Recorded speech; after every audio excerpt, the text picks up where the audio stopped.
महाप्रभु वल्लभाचार्य जी के ये जो अष्ट सेवक हुए, अष्ट छाप कवि हुए, उनमें 4 शिष्य थे श्री विठल नाथ जी के, और 4 थे श्री वल्लभाचार्य। वल्लभाचार्य जी के ज्येष्ठ पुत्र श्री विठल नाथ जी थे। उनमें सबसे प्रथम थे श्री सूरदास जी महाराज।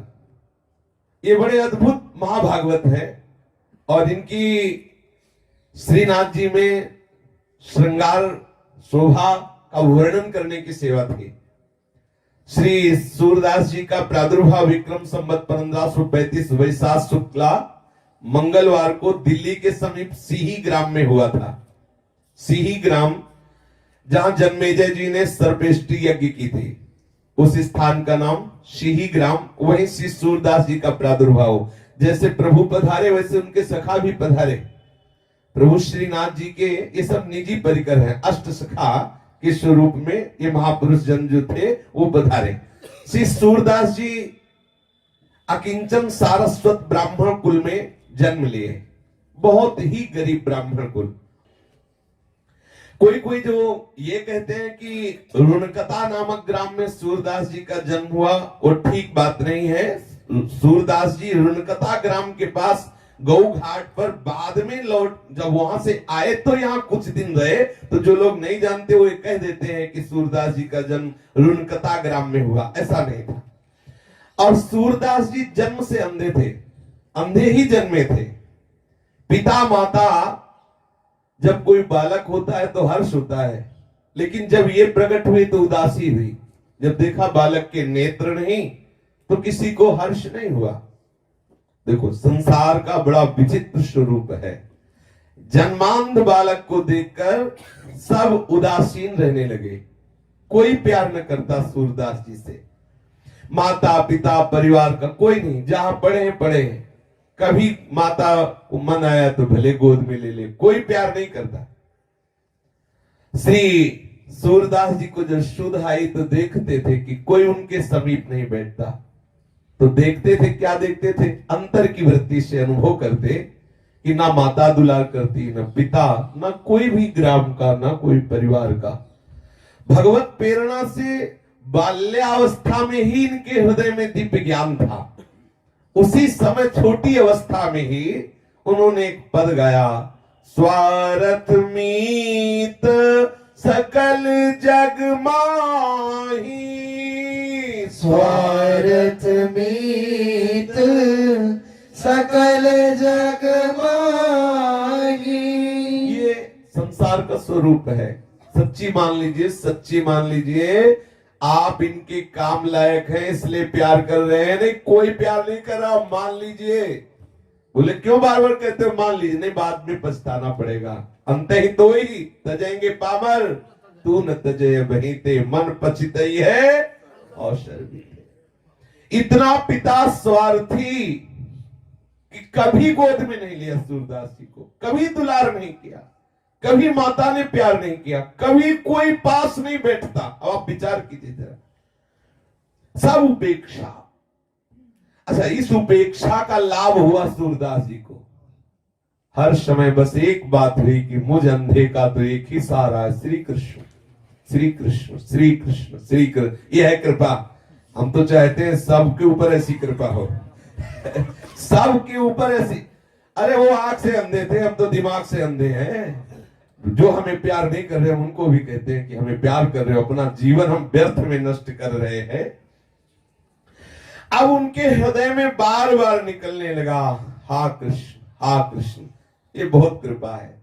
भगवान ऐसी कृपा करे, सब जगह से ठोकर मिले, तुम्हें सब जगह अपमान मिले, सब तुम्हें छोड़ दे, फिर सबका मालिका के हाथ मिला ले। सच्ची बात है। सुनेरी मैंने निर्बल के बदला, जिसका कोई नहीं होता मेरा ठाकुर उसको दुलार करता है। सूरदास जी का जो प्रथम चरण जीवन का बाल्यावस्था बड़ा दुखद, कोई प्यार नहीं करता। कभी याद आ गई तो मां उपेक्षा पूर्वक रोटी दे देती, नहीं सभी मनाते थे मर जाए तो अच्छा है। उनको दिखाई तो देता नहीं कहां शौच जाना है, क्या करना है। अब आप थोड़ी देर आंख मूंद के ऐसा भाव करें कि जिसकी आंखें ना हो उसको कितना कष्ट होता है। सोचो आप, थोड़ी देर आप भावना करें, आप अपनी आंखें मूंदे, फिर सोचें, चल के देखिए, खाने पीने की, उठने बैठ, आप सोचो कितना भयानक। और फिर कोई प्यार ना करे, और कौन प्यार करेगा, सब स्वार्थी। आप देख लीजिए, प्रकट में इस महापुरुष के जीवन में देख लीजिए, सूरदास जी के हृदय में बड़ा एक व्याकुलता जनित दुख उदय हुआ कि कोई मुझे प्यार नहीं कर रहा। उसी समय सूरदास जी ने इस पद की रचना की, सुनेरी मैंने निर्बल के बलराम। आहा, जो हार गया अंदर से, उसके लिए सहारा क्या है, हरिनाम हो। जो हरिनाम है, अगर हृदय में चल रहा तो महाबल है। आप निश्चित समझ लो, वो हरि को भी अधीन करने की सामर्थ्य रख लेता है, औरों की तो बात जाने दो। सुमीर पवन सुत पावन नामो, अपने बस कर राखे रामो। श्री सूरदास जी की 6 वर्ष की अवस्था है। एक दिन इनके पिता को किसी धनवान यजमान ने अपने यहां बुलाया पांडित्य कर्म के लिए। सारस्वत ब्राह्मण थे, कुछ उपरोहित कर्म किया, तो उसने 2 मोहरें दी। बड़े प्रसन्न हुए, आए और समस्त परिवार से कहा कि भाई आज तो हमारे भाग्य खुल गए। सूरदास जी के पिताजी ने आज जजमान ने 2 मोहरें दी है, और अब महीनों के लिए खूब खाने पीने के लिए हो गया। 2 मोहरें मिली हैं, बहुत सुंदर कपड़े में उसे लपेट करके ताक में रख दिया। अब संयोग की बात की, रात में चूहा घुस गया और ताक में कपड़े में लपटी जो 2 मोहरें थी वो ले गया और छत में अपने बिल में रख दिया जाके। जब प्रातः कालीन पिताजी सूरदास जी के गए और ताक में देखा तो कपड़ा नहीं, मोहरे नहीं, बड़े दुखी हुए। अब तो छाती पीट पीट के रोना शुरू कर दिया। अब सूरदास जी ये सुन रहे हैं। सूरदास जी ने पिता को समझा, क्यों विलाप कर रहे हो, कृष्ण नाम से बढ़कर कोई मोहरे होती है क्या। अब तो सब का सब रोज सूरदास जी के ऊपर उतर गया। उनकी माता, उनके पिता कही, तू अभागा, जब से जन्मा तब से हमारे घर में विपत्ति ही विपत्ति है। ना तू भागता है ना तू मरता है, ऊपर से हमें समझा रहा है। सब सूरदास जी को कोसने लगे, बरस पड़े सूरदास जी के ऊपर। अरे अभागे, तू जिस दिन से जन्म लिया हमारा चैन खो गया, दुख ही दुख। सूरदास जी चुप हो गए, अंदर ही अंदर कृष्ण नाम रटने लगे कि प्रभु आपकी बड़ी विचित्र लीला है। सूरदास जी जब देखा कि सब गाली वाली दे के शांत हुए तो बोले, देखो आप इतना मोहरों से प्रेम करते हो, अगर मैं आपकी मोहरे बता दूं कहां है तो बोले तुमने चुराई। बोले नहीं नहीं चुराई नहीं, लेकिन मुझे पता है। तो बोले जब चुराई नहीं तो तुझे पता कैसे। बोले मुझे दिखा रहे हैं। बोले तेरे नेत्र नहीं है। बोले जो मेरे नेत्र नहीं है उन नेत्रों से उन्हें दिखाई दे रहे, मेरे जो नेत्र है वो तुम्हारे नहीं है, मैं उन नेत्रों से देख के बता रहा हूं। पर एक शर्त है, हम आपकी मोहरे बता देंगे जहां छुपी हुई है, पर फिर हम घर से निकलेंगे तो आप हमें रोकोगे नहीं। वो ऐसे ही उनसे प्यार नहीं कर रहे थे कोई। अरे बोले भैया तुम मोहरे बताओ, अभी जा बता कहां रखी है। श्री सूरदास जी ने कहा ऊपर छत में जाइए, चूहे का बिल है, बिल के अंदर जाकर के उसे थोड़ा खोदिए। चूहा ले गया और वही है। पिताजी और परिवार के लोग भाग के गए। जब वहां गए तो ठीक जैसा सूरदास जी ने कहा था वैसे ही वो मोहरे मिल गए। अब लौट के आए, सूरदास जी ने कहा अच्छा तो अब हम चले। तो उनको लगा बेटे में चमत्कार है। तब उन्होंने कहा कि भाई अब तुम हमें छोड़ के कैसे जा। अभी कह रहे थे मर क्यों ले जाता, भागे। 2 मोहरे मिल गई तो अब गले लगा के, रे भाई तुम कैसे हमें छोड़ के जाओगे, हम तुम्हारे बिना कैसे रहे। सूरदास जी अंदर ही अंदर मुस्कुरा रहे, अरे स्वार्थी संसार। तो वो कहा नहीं नहीं पिताजी अब आज्ञा कीजिए, अब हम तो जा रहे हैं। श्री सूरदास जी घर से राह में उनको छोड़ दिया गया। धीरे धीरे चल रहे हैं, 4 कोस पैदल चले। सोचो नई अवस्था है, आंखों से दिखाई नहीं दे रहा है, और ये केवल बाहरी प्रेम के 2 शब्द बोले थे पिताजी ने, अरे रुक जाओ काहे को जा रहे। वो भी जो मोहरे मिल गई नहीं, अभी पहले कह रहे थे मर जाए। अच्छा ये बिल्कुल सच्ची मानो, बहुत धोखे में हो यदि आपको लग रहा हो तुम्हें कोई प्यार कर रहा है। बिल्कुल बिल्कुल सावधान सावधान, तुम्हारे समय को नष्ट किया जा रहा है। बहुत कम समय है, सच्चिदानंद प्रभु से प्यार कर लो। गांव के बाहर 4 कोस चलने के बाद एक तालाब और उसी के समीप एक पीपल का वृक्ष था, वहीं जाके बैठ गए सूरदास जी। सायंकाल के समय उसी गांव का एक ब्राह्मण जमींदार गायों को खोजता हुआ जा रहा था, देखा कि कोई पीपल की जड़ के समीप बैठा है। आए तो उनका, भाई तुम कैसे बैठे हो? तो बोले तुम कैसे यहाँ आए हो? तो उनका, हम तो अपनी गाय ढूंढने आए हैं और बहुत खोजा लेकिन गाय नहीं मिल रही, अगर कोई बता दे तो मैं उनमें से 2 गाय भेंट कर दूंगा। सूरदास जी ने कहा मुझे भेंट की तो जरूरत नहीं, लेकिन मुझे यहीं से दिखाई दे रही तुम्हारी गाय कहाँ है। उनके अंतर के नेत्र देखो, अंदर से जब भजन होता है तो दिव्यता आ जाती है। ये तो खैर महापुरुष जन ही हैं, वैसे भी अंदर से जब भजन होता है तो सब भागवतिक, जैसे प्रभु के लिए भूत भविष्य वर्तमान का भेद नहीं, हम जीव के लिए है। जैसे अपने हाथ पे आंवला रख दिया जाए तो चारों तरफ से हम देख सकते हैं, ऐसे भूत भविष्य वर्तमान को ऐसे देख सकता है जैसे आंवले को देख सकता है। जो भगवदाकार वृत्ति को प्राप्त महापुरुष है, पीछे क्या हुआ, अभी क्या है, आगे क्या होगा, ऐसे दिखाई देता है चारों तरफ से, जैसे हम आंवले को देख सकते हैं ऐसे। सूरदास जी ने कहा मुझे तुम्हारी 2 गाय भेंट तो नहीं चाहिए, पर मैं बता सकता हूं कि तुम्हारी गाय कहाँ है। यहां से 1 कोस दूर जाओ और वहां जमींदार की, जो जमींदार है उसकी घुड़शाला है, घुड़शाले में तुम्हारी सुंदर गायों को बांध लिया गया है, जाओ। अब बता दिया। वो गया, जमींदार को पता पूछा, उसके घुड़साल में गया तो वहां देखा उसकी गाय बंधी थी। बड़ा प्रसन्न हुआ, अपनी गायें वो खुलवा के लाया। अब उसने कहा श्री सूरदास जी से कि आप 2 गायें ले लो। सूरदास जी ने कहा कि मुझे गाय नहीं चाहिए, मैं तो ठाकुर जी के चरण आश्रित हूं। ब्राह्मण बहुत प्रभावित हुआ कि इतनी छोटी अवस्था, इतना उच्च कोटि का प्रभाव। उसने कहा तो फिर मुझे एक आदेश करो, तुम ऐसे ही पीपल के नीचे बैठे हो, मैं यहाँ एक झोपड़ी बनवा दूं। सूरदास जी ने कहा ठीक है, ये कर सकते हो। तो सुंदर एक झोपड़ी बनवा दी और खाने पीने की व्यवस्था कर दी, और 1-2 आदमियों से कहा कि इनकी देख रेख करते रहना, कोई इनको सतावे ना, क्योंकि इनको दिखता नहीं है। सूरदास जी के बहुत दिव्य सगुण, बहुत सुंदर गुण, क्योंकि जो भजन करता है उसमें दैवी संप्रदा का जागरण हो जाता है। ख्याति बढ़ने लगी, वहां बहुत से लोग आने लगे और शिष्य बनने लगे श्री सूरदास जी के। अब सूरदास जी सबको उपदेश करते, लेकिन सम्मान अंदर से स्वीकार नहीं करते। बहुत लोग मान करने लगे। 12 वर्ष तक उस पीपल की जड़ के नीचे सूरदास जी रहे, उस झोपड़ी के नीचे। एक दिन रात्रि में सहसा सूरदास जी के मन में विचार आया था कि आए थे हरिभजनन को औटेला के पास, यहाँ तो बहुत लोग शिष्य बन गए, बहुत भीड़ हो गई, हमारा एकांत भंग हो रहा है, अब मुझे हटना चाहिए यहाँ से। हमारी मूढ़ता देखो, मैं इसमें सुख मान रहा हूं, मैं अपने लक्ष्य को भूल गया, सब कुछ त्याग करके एक वस्त्र शरीर में धारण करके वहां से चल पड़े। बिना विश्राम किए पूछते हुए फिर विश्राम घाट में आए, मथुरा में विश्राम घाट में, और यहां कुछ दिन घाट में रुके रहे। फिर यहां से रुनकता ग्राम के निकट यमुना घाट पर पहुंचे, जिसे गौ घाट कहते, वहां रहने लगे। सूरदास जी का बड़ा ही सुंदर गला था, गान करने में बहुत ही सुंदर स्वर था और विचार शक्ति बहुत तीव्र थी, भगवत भक्ति महान। इन सब सद्गुणों से गौ घाट में भी भीड़ लगने लगी। गौ घाट में भी ब्रजवासी जन और बाहर के लोग आ करके इनके सामने बैठते, भगवत चर्चा करते। बहुत तो शिष्य हो गए। ये जन समाज में स्वामी जी के नाम से जाने लगे, स्वामी सूरदास जी।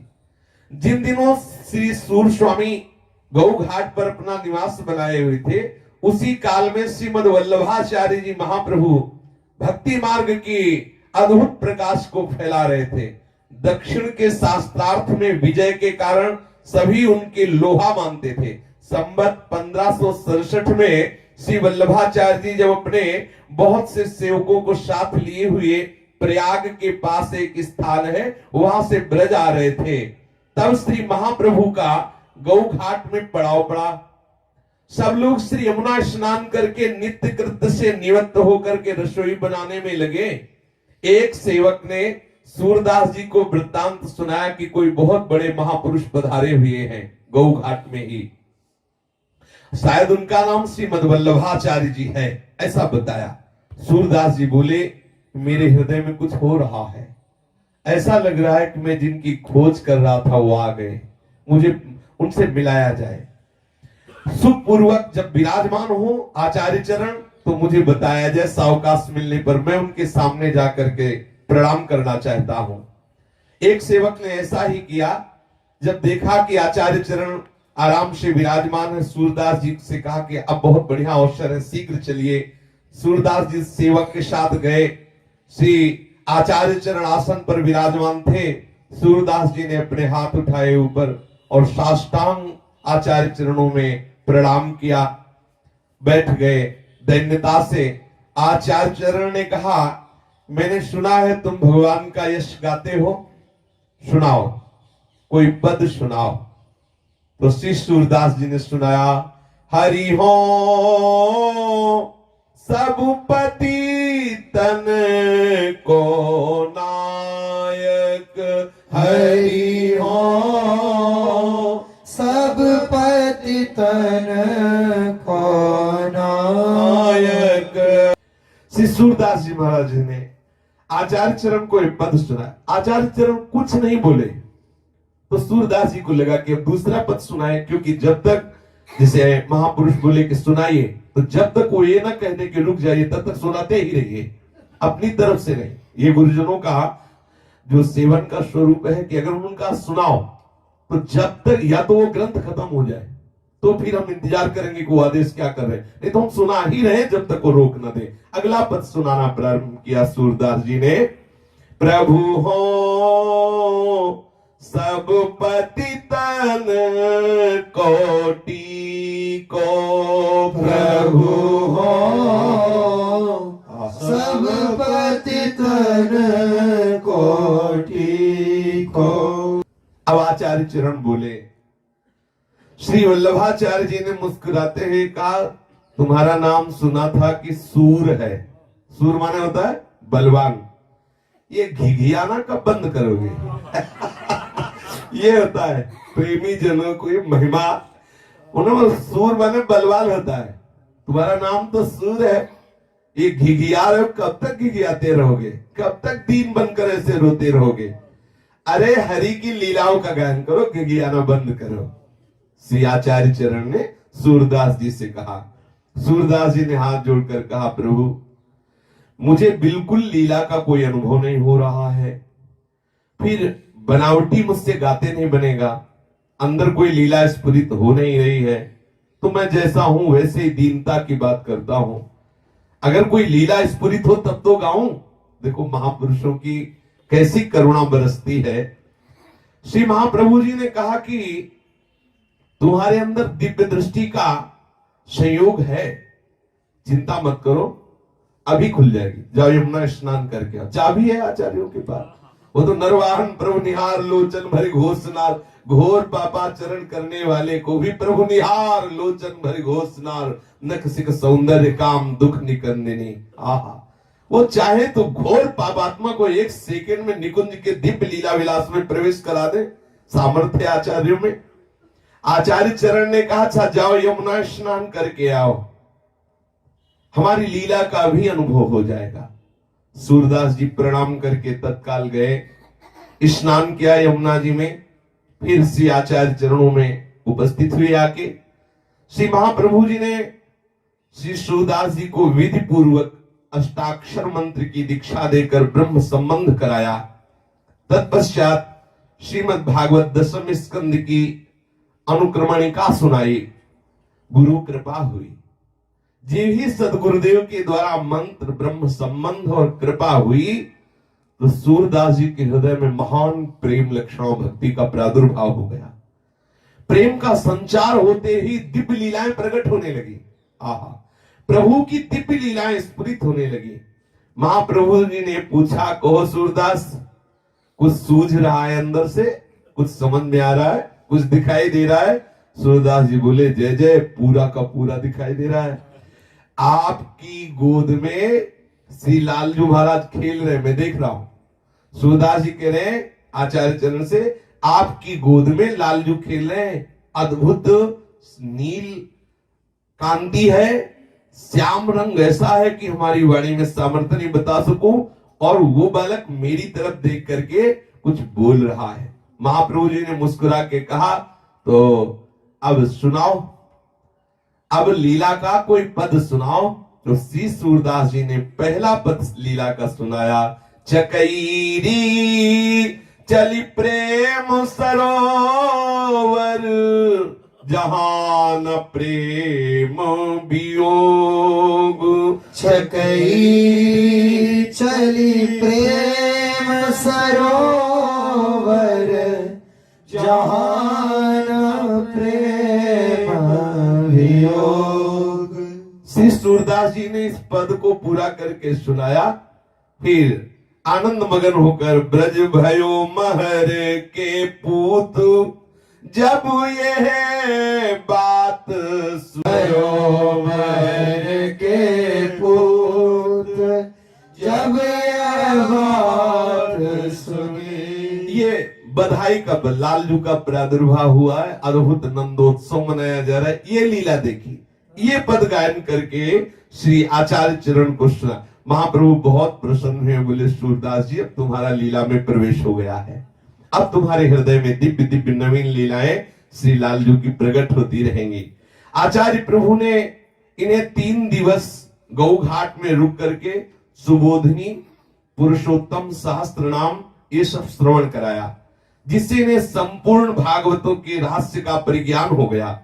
सूर सागर में श्री सूरदास जी ने भागवत के 12 स्कंधों का तात्पर्य और भी अन्य प्रसंगों का वर्णन किया।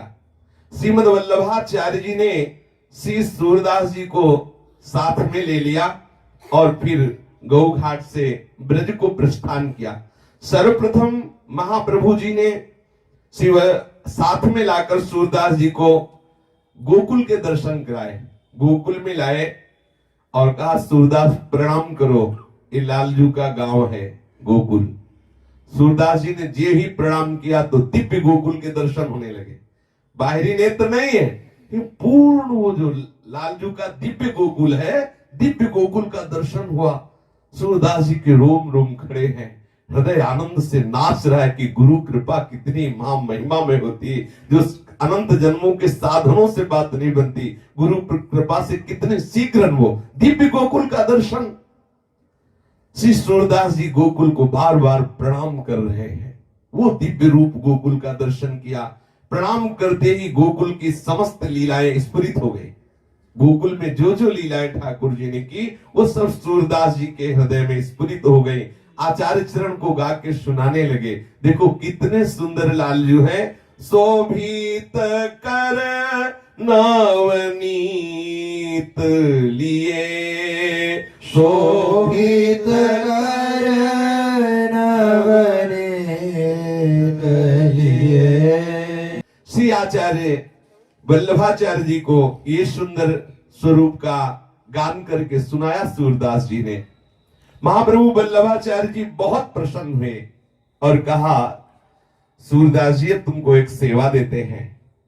हमारे ठाकुर जो गोवर्धन नाथ श्रीनाथ जी हैं, इनको रोज तुम इनका यश सुनाओगे, इन्हें कीर्तन सुनाओगे और इनकी शोभा से युक्त जो पद है उनकी रचना करके तुम इनको सुनाओगे, ये हम तुम्हें सेवा देते हैं। और सूरदास जी को गोवर्धन ले आए, श्री श्रीनाथ जी का दर्शन किया सूरदास जी ने।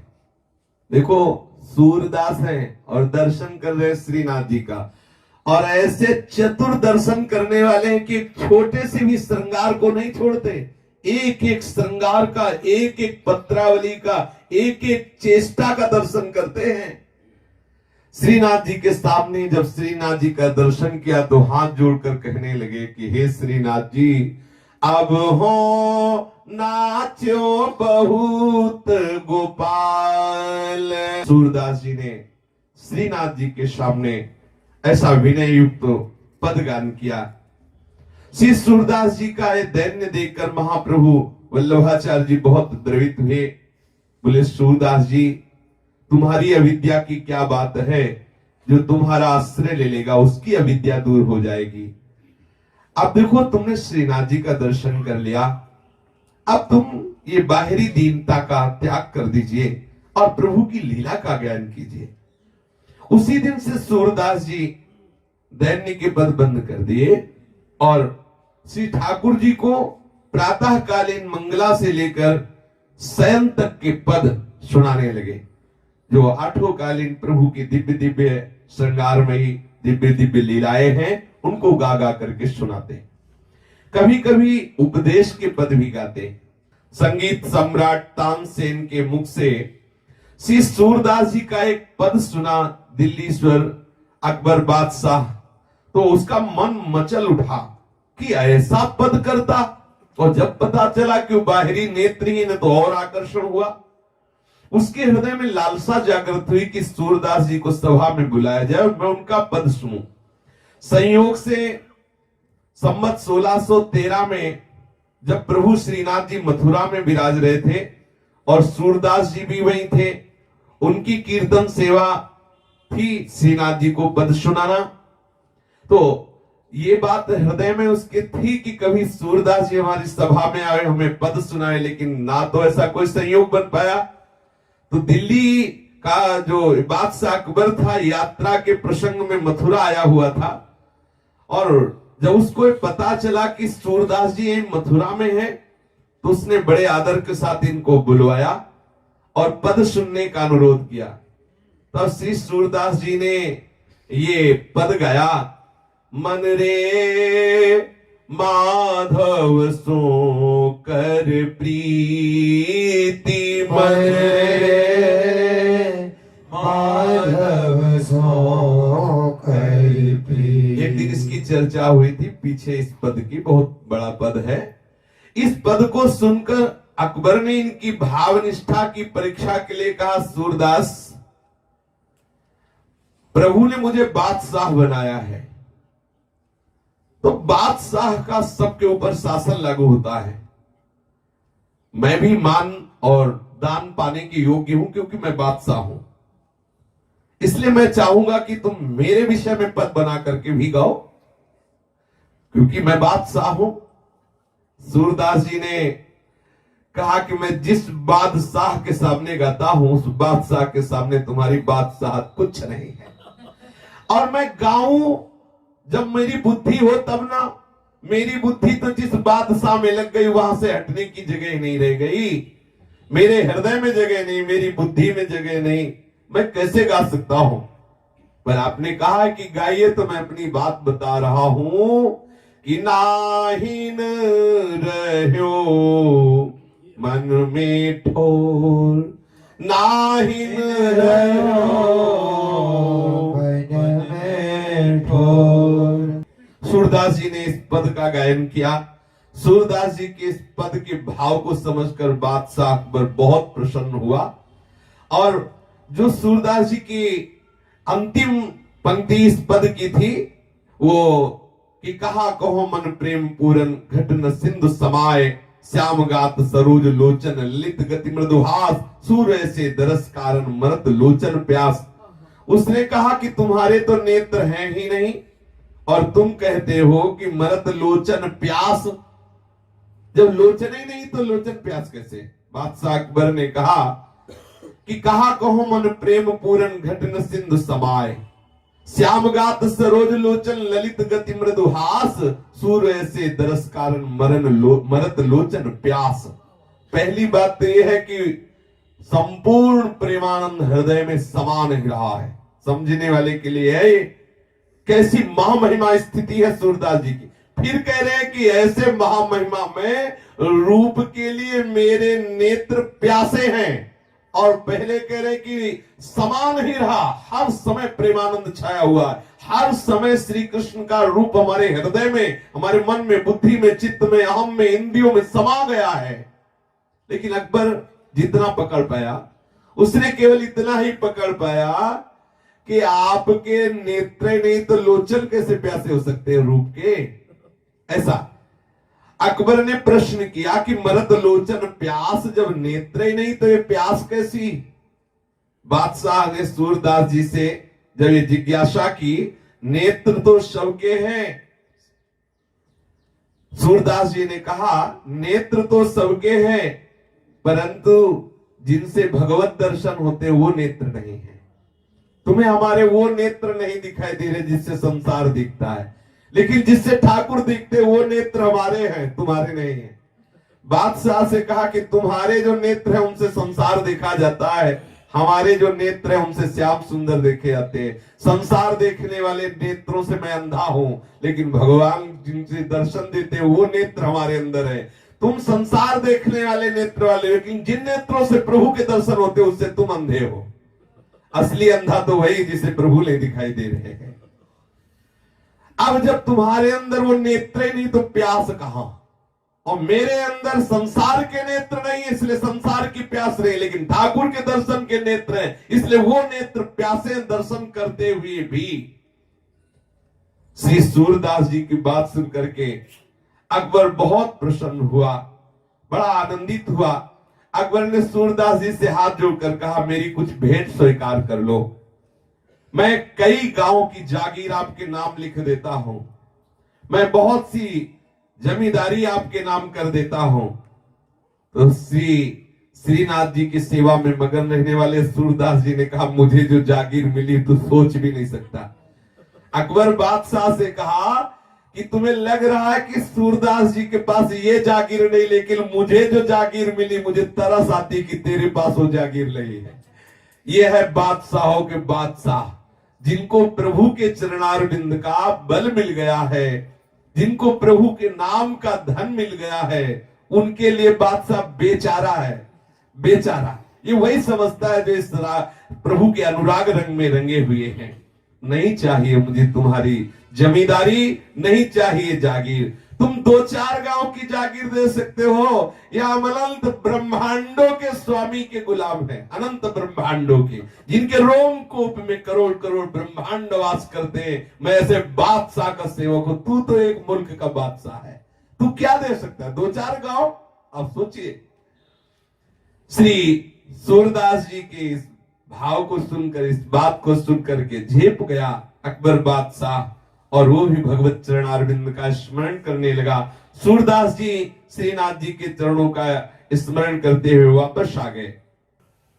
ऐसी महा महिमा में स्थिति देख के जितना गोस्वामी परिकर था आचार्य चरण का, वो सब बहुत प्रभावित थे कि सूरदास जी की इतनी प्रवीण बुद्धि है, तत्काल उसी लीला का गायन करने लगते हैं। चमत्कारी महात्मा है। परिवार के जो छोटे छोटे आचार्य परिकर के बच्चे भी थे, उन्होंने कहा कि बहुत चमत्कारी है, जैसा श्रृंगार किया जाता है तत्काल वही गा देते हैं जो ठाकुर का श्रृंगार किया जाता है। हूबहू बिल्कुल, जैसी पोशाक, जैसी किनारी, जैसी पत्रावली, जैसे रंग के पुष्प, और प्रकट में आंख नहीं है, सामने ठाकुर के बैठे और वैसे ही रचना करके पद की गादी। बड़ा आश्चर्य। आंख वाला भी धोखा कर सकता है वर्णन करने में, कोई चूक कर सकता है, लेकिन सूरदास जी से कोई चूक नहीं होती। कौन सी पत्रावली बनी है, एक लठ कहां विराजमान है, कौन सा छोटा आभूषण, सब वर्णन करते। श्री सूरदास जी की अपार महिमा को देख करके एक विनोद सूझा आचार्य परिकर को। श्री विठल नाथ जी से ये कहा गया कि आज इनको पोशाक ही मत धारण करवाओ ठाकुर को, और फिर लाओ श्री सूरदास जी को। आज देखते हैं क्यों कैसे वर्णन करते हैं। तो यद्यपि ये विनोद से ही है, क्योंकि सब परिकर जानते हैं कि ठाकुर जी का जो निरंतर चिंतन करते रहते हैं, उनके बाह्य नेत्र भले ना हो, लेकिन आंतरिक नेत्र निश्चित खुल जाते हैं, और उन्हीं नेत्रों से दर्शन होते हैं। निकसी कुंज ठाढ़े भये भुजा परस्पर अंश, श्री राधा वल्लभ मुख कमल निरखे नयन हरिवंश। तो गोसाई जी ने कहा कि पहले जो अभी श्रृंगार है, इस श्रृंगार रूप में लाते हैं सूरदास जी को, और फिर तत्काल वो श्रृंगार उतार देते हैं, सूरदास जी को दूर बैठाते हैं और बिल्कुल श्रृंगार नहीं, कोई वस्त्र नहीं, कोई पोशाक, फिर लाते हैं, फिर देखते हैं, क्योंकि पहले अभी श्रृंगार किया गया, पूर्ण श्रृंगारी, वो आके बैठे। अब वो क्या वर्णन करते हैं, और थोड़ी ही देर में वो जहां जाए तो पूरा श्रृंगार उतारा जाए, और फिर ठाकुर जी को ऐसे साफ, फिर अगर वो वर्णन करते तो देखो ये विनोद सुहाई दिया। श्री सूरदास जी को सामने लाए, सूरदास जी देख रहे, कह रहे हैं अभी पोशाक धारण की बिल्कुल श्रृंगारित है, कहाँ लो बरनो सुंदरताई, कहाँ लो बरनो सुंदरताई। सूरदास जी ने जब इस शोभा का ऐसा वर्णन किया तो श्री गोसाई जी महाराज के परिकर में परीक्षा के लिए श्री ठाकुर जी महाराज की सब पोशाक उतार ली, केवल थोड़ी सी मोतियों का श्रृंगार, केवल मोती शरीर में धारण कराए और कहा कि सूरदास जी बहुत सुंदर हमने ठाकुर जी का श्रृंगार किया है, अब आप गा के बताइए कि हमारे ठाकुर जी कौन कौन सा पोशाक धारण किए हुए हैं, कौन कौन से आभूषण हैं, क्या श्रृंगार धारण किए हुए हैं, आप बताइए। श्री सूरदास जी प्रारंभ हो गए। देखे री हरि नंगम नंगा, देखे री हरि नंगम नंगा। हे सखी, आज मैंने देखा श्री हरि नंगम नंगा है, कोई पोशाक नहीं धारण किए। आश्चर्य हुआ, सब गोस्वामी परिकर को बड़ा आश्चर्य हुआ, कैसी दिव्य दृष्टि है।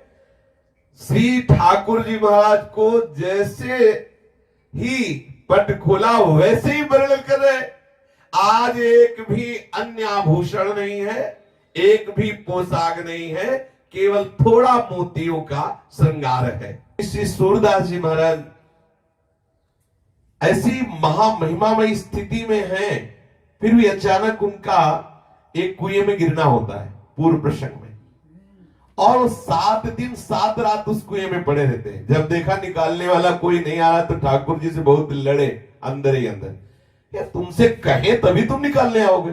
7 दिन हो गए, 7 रात हो गए, कोई भोजन नहीं, कोई पानी नहीं, बड़े भक्त वत्सल कहलाते हो। क्या था सुदामा जी के उन चावलों के टुकड़ों में कि बिक गए, हम 7 दिन से कुएं में पड़े। प्रहलाद जी ने क्या आपको ऐसा प्यार दिया कि खंभे से निकल पड़े? मुझे 7 दिन हो गए ठाकुर जी से लड़े, जैसे नरसिंह मेहता जी जब लड़े ठाकुर जी का, तुम्हारी मौसी लगती है, तुम्हारी बुआ लगती है, ऐसे। हाँ, अच्छा, अब किससे लड़े? है कौन? हम रीझेंगे तो इन्हीं से, खींचेंगे तो इन्हीं से। भाई अगर हमारे अंदर गुस्सा आएगी तो किसके ऊपर आएगी? बोले गुस्सा करना प्रभु के ऊपर ठीक नहीं, हम कहते इन्हीं के ऊपर गुस्सा करो, दूसरे से करना ठीक नहीं। दूसरे से करना बिल्कुल ठीक नहीं, उससे अपना परमार्थ बिगड़ जाएगा, और इनसे गुस्सा करने से बहुत लाभ है, कभी हानि नहीं होनी, पक्का समझ लो। और गुस्सा उसी से किया जाता है जिससे अधिक प्रेम होता है।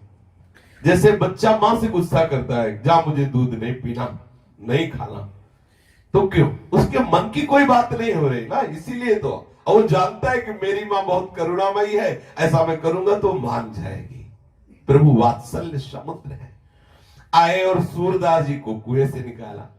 अब आप देख लो, इनको पसंद है गुस्सा की नहीं।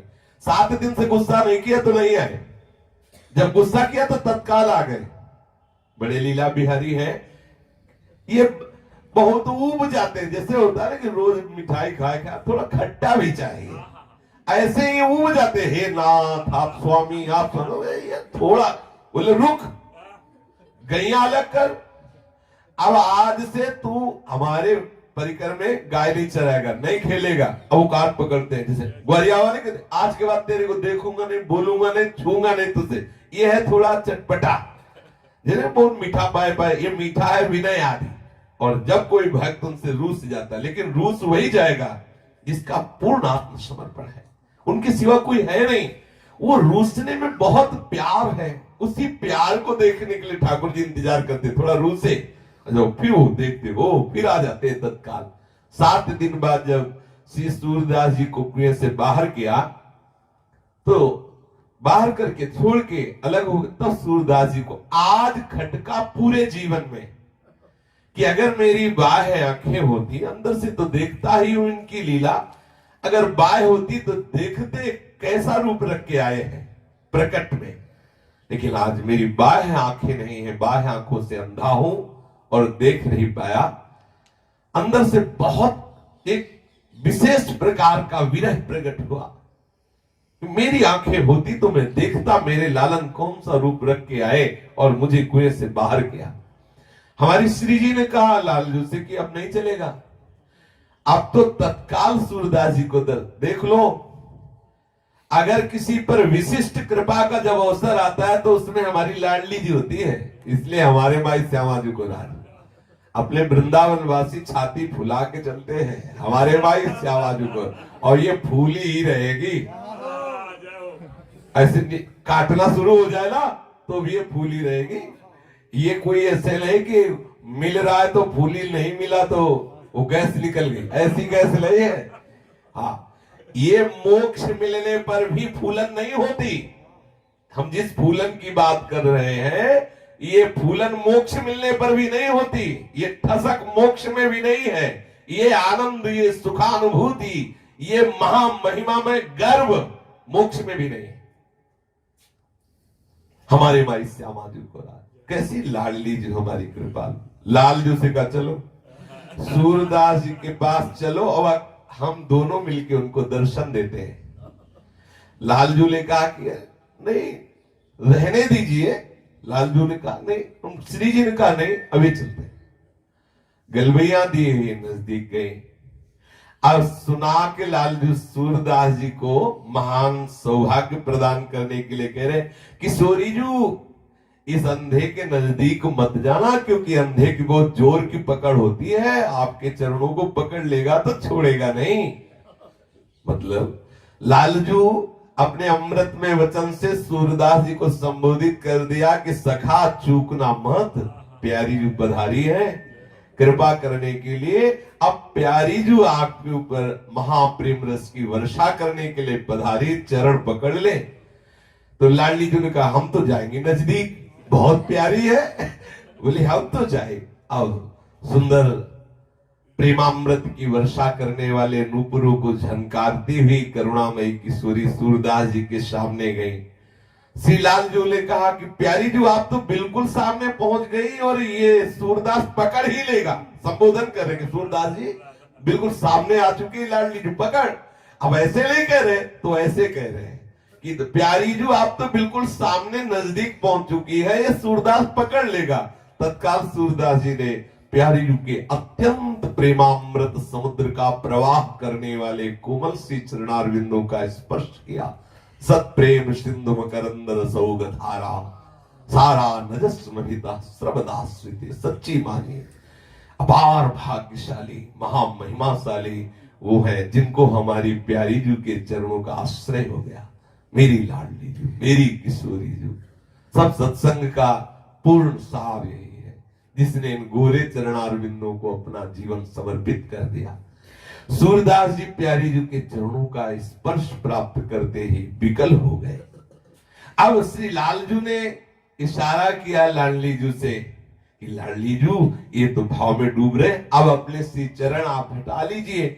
तो जे भी प्यारी जू ऐसे चरण हटाए तो श्री जी की ही इच्छा से सूरदास जी का हाथ श्री लाडली जू के श्री चरणों के नूपुर में एक पेच पे पड़ा और तत्काल वो पेच ढीला होके खुल गया और नूपुर हाथ में आ गए। श्री लाडली जू के श्री चरण का एक पैंजनी, एक नूपुर श्री सूरदास जी के हाथ में आया। अब श्री जी थोड़ा दूर हुए। श्री जी ने कहा कि सूरदास ये मेरे चरण का नूपुर है, मुझे दे दो। बोले आंखों से अंधा हूं, कैसे जानूं कि आपके ही श्री चरणों का नूपुर है? जब दूसरे श्री चरण में नूपुर देखूं और मिलान करूं कि आपके ही श्री चरणों का है तो मैं अपने हाथ से पहना दूंगा। मैं देखना चाहता हूं कि आपके ही श्री चरणों का है कि नहीं। लाडली लाल की तरफ देखी, लालजू लाडली की तरफ देखे, दोनों के इशारे में बात तय हो गई और लाडली जू ने जे ही श्री सूरदास जी के नेत्रों का स्पर्श किया, उनके नेत्र खुल गए। देखा सामने प्रेम समुद्र का सार श्री हमारी लाडली जू। ओहो कैसी अद्भुत सौंदर्यता प्यारी जू की है। इसी सौंदर्यता में अखिल लोग चूड़ामणि श्री लालजू महाराज, जिनके सौंदर्य को देखकर, लावण्य को देखकर करोड़ों काम मूर्छित हो जाते हैं, ऐसे लालजू जिन सौंदर्य समुद्र स्वामिनी में आसक्त है, उनकी सौंदर्यता का कैसे कोई वर्णन करे। जो को कोटि कलप लग जीवे, कोटि के रसना पावे, तऊ रुचिर बदनार बिंद की शोभा कहतना। कैसे कोई प्यारी जू का सौंदर्य वर्णन करे। श्री लाडली जू के सौंदर्य को देख करके और लालजू के लावण्य को देख करके क्या दशा हुई होगी इस महापुरुष के हृदय में, कोई कैसे वाणी से वर्णन करे। विकल हो रहे हैं सूरदास जी। प्रिया प्रीतम थोड़ी देर सूरदास जी के से आनंदमयी दशा का अवलोकन करके आह्लादित हो रहे हैं और सूरदास जी प्रिया प्रीतम की रूप माधुरी को देखकर छके जा रहे हैं। फिर प्रियाजू ने कहा कि सूरदास आज हमारी इच्छा है, तुम कुछ मांग लो, मांगो, तुम्हारी जो रुचि हो मांगो। सूरदास जी ने कहा कि मानो अंदर से कहा कि जिसके आप स्वामी हो उसे मांगना क्या बकाया रह जाता है, जिसके आप स्वामी हो। पर आपने आदेश किया मांगो तो आप हमें देंगी। लाडली जी ने कहा कि तुम्हें कोई संशय है कि आप मांगोगे और मैं दूंगी नहीं? ऐसा क्या है जो तुम मांगो हम देना? सूरदास जी ने कहा तो मुझे पुनः अंधा बना दो। लाडली जू जिन नेत्रों ने इस रूप को देखा, अब वो नेत्र किसी और को न देखें, इसलिए मेरे नेत्र जैसे पहले थे वैसे ही कर दो। प्रिया प्रीतम विकल हो गए सूरदास जी की भावना को देखकर, इस प्यार को देखकर। तत्काल सूरदास जी के जो बाह्य ज्योति प्रकट हुई थी नेत्रों की, वो अंतर ज्योति में प्रकाशित हुई। श्री सूरदास जी के सामने जिन प्रिया प्रीतम की अद्भुत दिव्य झांकी प्रकट हुई थी, उसी रूप में मगन होकर के सूरदास जी पराशौली चले गए।